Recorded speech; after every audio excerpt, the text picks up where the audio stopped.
Welcome back to Street Smart. I'm here at the Clinton Global Initiative. One of the attendees is Muhtar Kent. He's the chairman, CEO, and president of Coca-Cola.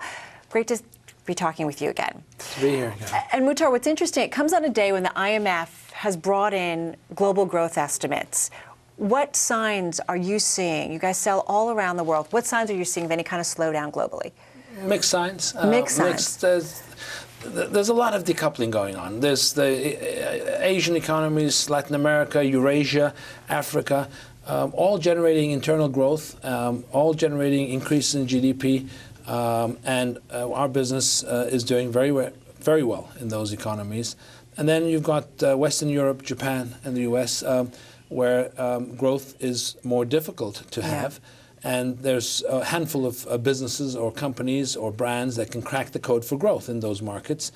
And we have generally performed in a way where we are generating moderate growth in Western economies in Europe and in North America in the past year and more.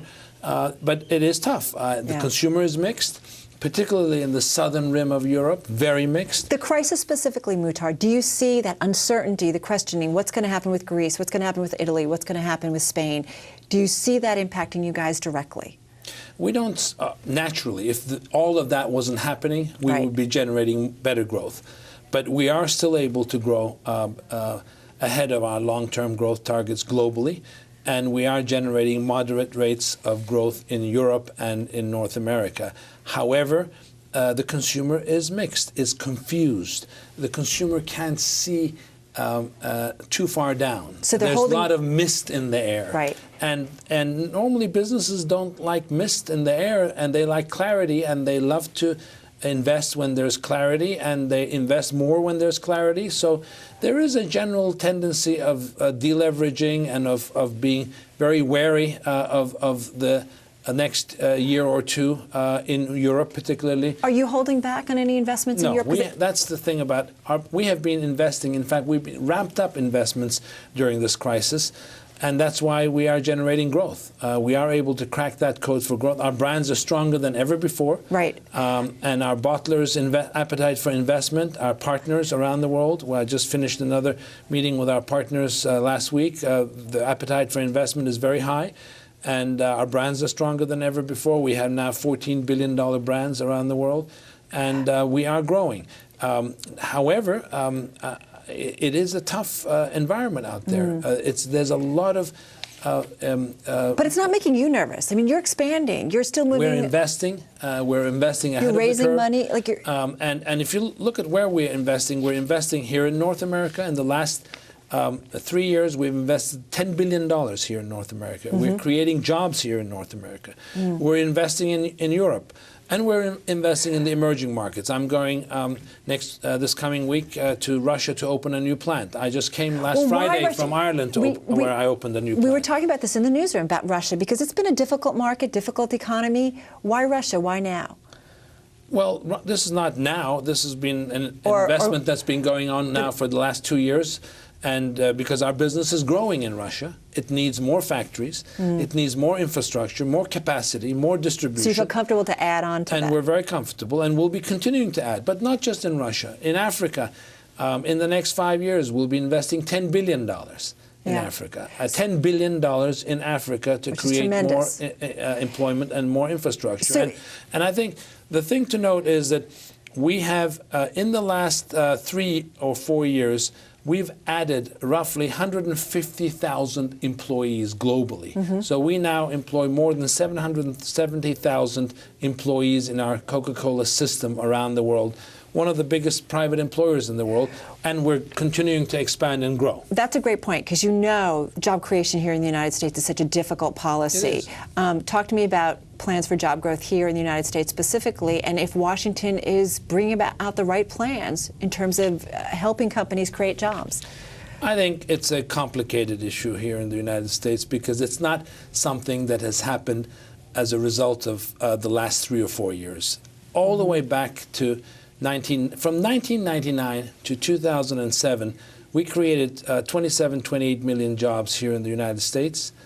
But most of those jobs, almost all of those jobs, were in the non-tradable sector, which is services, which is government, which is healthcare, as opposed to traditionally before that, we were creating jobs in the tradable sector, manufacturing.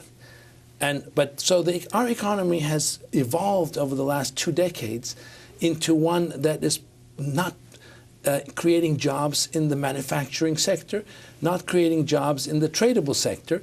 And so here we find ourselves in a situation where businesses are growing. Right.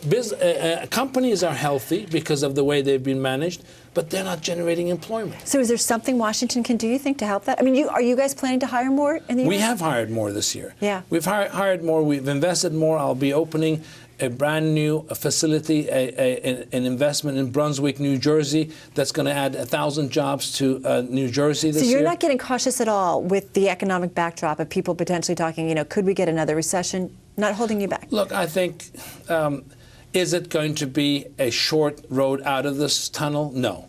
Is it going to be years and years of continued economic malaise? I don't think it is. I think the United States is unique in its demographic, in its young population, in its diverse population. It is the youngest of all Western nations.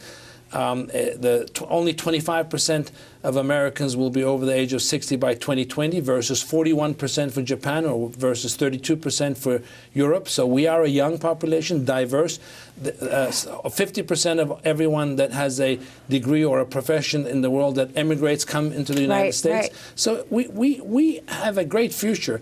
How do we get out of this current malaise is the key issue, and we need more progressive government policy, and we need also much more progressive local government policy. I think local states can do a lot more to attract business and to give business healthy incentives, creative incentives. Speaking of incentives, I think back in July after earnings, you talked about wanting long-term cash repatriation tax reform. What specifically do you want? You want a break in terms of bringing back those profits from overseas? I don't want any break. I want to have a 21st century tax policy, simple, without any loopholes, and that can compete with all other OECD states in the world. Do you think that we're at a disadvantage here in the U.S.? Of course we are. We are the only country left with apart from one other in the OECD, with a non-territorial tax system.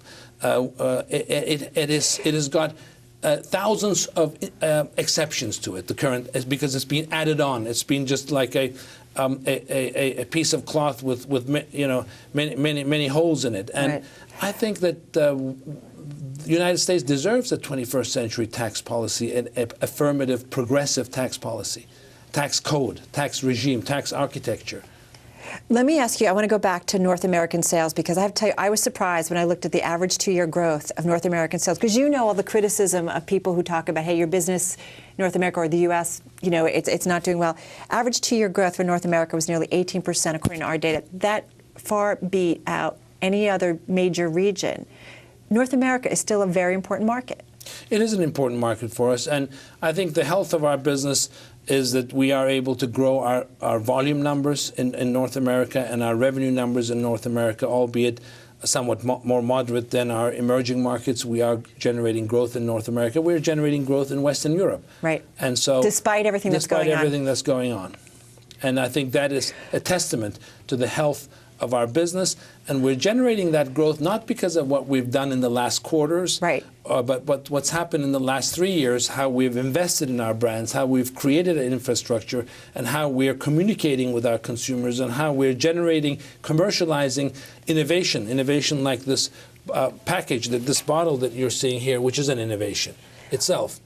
All right, we have to leave it there. And I should point out to everybody, Coca-Cola's share price, you've outperformed the S&P this year and outperformed the S&P for the past year, so investors certainly seem pretty pleased. Well, we manage the business not for the share price, but for generating healthy growth, sustainable growth, and also for achieving our vision, which is a 2020 vision of doubling our business in 10 years. Muhtar, thank you. Thank you. Appreciate your time. Muhtar Kent, the CEO of Coca-Cola.